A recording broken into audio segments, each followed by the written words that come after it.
ശബരിമല സ്വർണ്ണപ്പാളി വിവാദത്തിൽ സമഗ്ര അന്വേഷണം ആവശ്യപ്പെടുമെന്ന് ദേവസ്വം പ്രസിഡന്റ്. പൂജാ അവധി കഴിഞ്ഞയുടൻ ഹൈക്കോടതിയെ സമീപിക്കും. 1999 മുതൽ ഇതുവരെയുള്ള പ്രവർത്തനങ്ങളും ശ്രീകോവിൽ വാതിൽ പലയിടത്ത് പൂജ ചെയ്തതും അന്വേഷിക്കണമെന്ന് PS പ്രശാന്ത് പറഞ്ഞു. 98 സെപ്റ്റംബറിലാണ് വിജയമല്യ സ്വർണം പൂശുന്നത്. അവിടെ മുതൽ 2025 വരെ എൻ്റെ കാലം വരെ ഈ പൂശിയ സ്വർണത്തെക്കുറിച്ചായാലും കുറവുന്ന സ്വർണത്തെക്കുറിച്ചായാലും ഇത്തരം അവതാരങ്ങളെക്കുറിച്ചായാലും സമഗ്രമായ അന്വേഷണം വേണമെന്നാണ് ഞങ്ങൾ കോടതിയിൽ സ്റ്റാൻഡിംഗ് കൗൺസിലിനോട് വഴി ഞങ്ങൾ കോടതിയിൽ ആവശ്യപ്പെടാൻ പോകുന്നത്. ഈ പൂജാവധി കഴിഞ്ഞ ഉടനെ തന്നെ അത് ആവശ്യപ്പെടും. ഇപ്പോൾ ഇവിടെ എന്താ സംഭവിച്ചത്? ഇവിടെ വ്യാജ ആരോപണം ഉന്നയിച്ചുകൊണ്ട് വന്നതാരാ? ഈ പറയുന്ന ഉണ്ണികൃഷ്ണൻ പോറ്റിയല്ലേ? ഇപ്പം ആ വ്യാജ ആരോപണത്തിൻ്റെ കുഴിയിൽ അദ്ദേഹം തന്നെ വീണ്ടിരിക്കുന്ന കാഴ്ചയിലേ കാണുന്നുള്ളൂ. ആത്മവിശ്വാസത്തോടു കൂടി തന്നെയാണ് പറയുന്നത്. ഇദ്ദേഹം എന്തെങ്കിലും കുഴപ്പങ്ങളിൽ ചാടിയിട്ടുണ്ടെങ്കിൽ അത് അദ്ദേഹത്തിൻ്റെ കുഴപ്പം കൊണ്ട് തന്നെയാണ്. അത് ബോർഡിനൊരു പങ്കാളിത്തവുമില്ല എന്ന് പറയുവാൻ, ആത്മവിശ്വാസത്തോടെ പറയുവാൻ ഞങ്ങൾ ആഗ്രഹിക്കും. ശബരിമലയിലെ സ്വർണ്ണപ്പാളി വിവാദത്തിൽ സമഗ്രമായ അന്വേഷണം നടത്തുമെന്ന് മന്ത്രി VN വാസവൻ.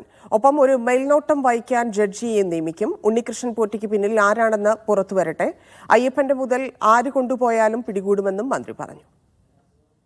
ഗൗരവത്തോടുകൂടി അത് അന്വേഷിച്ച് സമഗ്രമായ അന്വേഷണം നടത്തി റിപ്പോർട്ട് സമർപ്പിക്കാൻ, ഒപ്പം അതിന് മേൽനോട്ടം വഹിക്കാൻ ഒരു ജഡ്ജിയെ കൂടി ചുമതലപ്പെടുത്തിയിട്ടുണ്ട്. അത്രത്തോളം ഗൗരവത്തോടുകൂടിയാണ് ബഹുമാനപ്പെട്ട ഹൈക്കോടതി ഈ വിഷയത്തിൽ ഇടപെട്ടതും അതിൽ നിലപാട് സ്വീകരിച്ചതും കാര്യങ്ങൾ നീങ്ങിക്കൊണ്ടിരിക്കുന്നത്.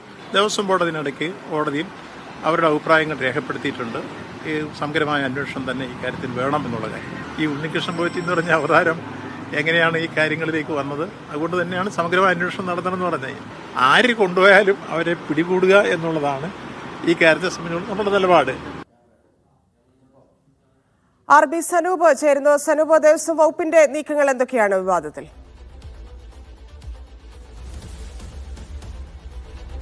ധന്യ, ഉണ്ണികൃഷ്ണൻ പോറ്റിയെയും അതേപോലെ ഉദ്യോഗസ്ഥരെയും മാത്രം പഴിച്ചുകൊണ്ടാണ് നിലവിൽ തിരുവിതാംകൂർ ദേവസ്വം ബോർഡും അതേപോലെ മന്ത്രി VN വാസവനും ഒക്കെ തന്നെ സംസാരിക്കുന്നത് നാം കേട്ടത്.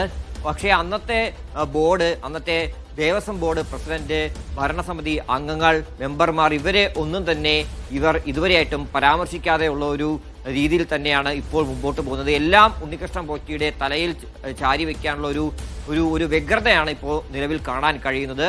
ഉണ്ണികൃഷ്ണൻ പോറ്റി മാത്രമാണ് ഇതിൽ ഈ എന്തോ വലിയ കാര്യമൊക്കെ ചെയ്തു എന്നുള്ള തരത്തിലാണ് സർക്കാർക്ക് പറയുന്നതും. പക്ഷേ അന്നത്തെ ഈ ബോർഡിന്റെ വീഴ്ചകളെ പറ്റി പറയാൻ തന്നെ ഈ സർക്കാരിന്റെ വൃത്തങ്ങൾ ഒന്നും തന്നെ തയ്യാറാകുന്നില്ല എന്നതാണ് ഇതിൽ ശ്രദ്ധേയം. പക്ഷേ എന്തായാലും സമഗ്രമായിട്ടുള്ള അന്വേഷണം വേണം എന്നാണ് തിരുവിതാംകൂർ ദേവസ്വം ബോർഡും ആവശ്യപ്പെടുന്നത്. ഇത് സംബന്ധിച്ച് പൂജാ അവധിക്ക് ശേഷം ഹൈക്കോടതി തുറക്കുമ്പോൾ തന്നെ ഇക്കാര്യം ആവശ്യപ്പെടും. ഇതിന്റെ നടപടിക്രമങ്ങളെല്ലാം തന്നെ പൂർത്തിയാക്കി ഹൈക്കോടതിയെ അറിയിക്കാൻ സ്റ്റാൻഡിംഗ് കൗൺസിലിനെ ബോർഡ് ചുമതലപ്പെടുത്തുകയും ചെയ്തിട്ടുണ്ട്.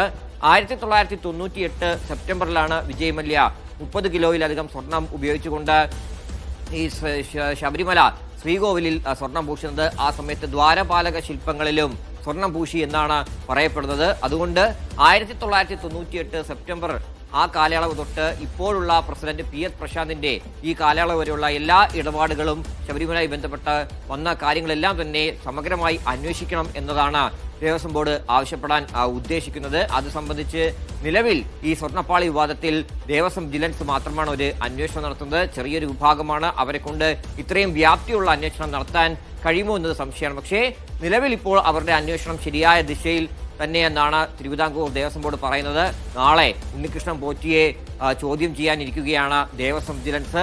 അതിനുശേഷം അവർ ഒരു റിപ്പോർട്ട് ഹൈക്കോടതിയെ സമീപിക്കും. പക്ഷെ അതിന് മുന്നേ തന്നെ സമഗ്രമായിട്ടുള്ള അന്വേഷണം ആവശ്യപ്പെടാൻ തന്നെയാണ് ദേവസ്വം ബോർഡ് ഒരുങ്ങുന്നത്. ഒരുപക്ഷെ ഈ പറഞ്ഞ പോലെ ക്രൈംബ്രാഞ്ചിന് കൈമാറാനൊക്കെയുള്ള തീരുമാനമായിരിക്കും, കൈമാറണമെന്നൊരു ആവശ്യമായിരിക്കും നിലവിൽ ഇവർ ഉന്നയിക്കാൻ പോകുന്നത്. എന്തായാലും അതിൽ ഹൈക്കോടതി ആണ് തീരുമാനം കൈക്കൊള്ളേണ്ടത്.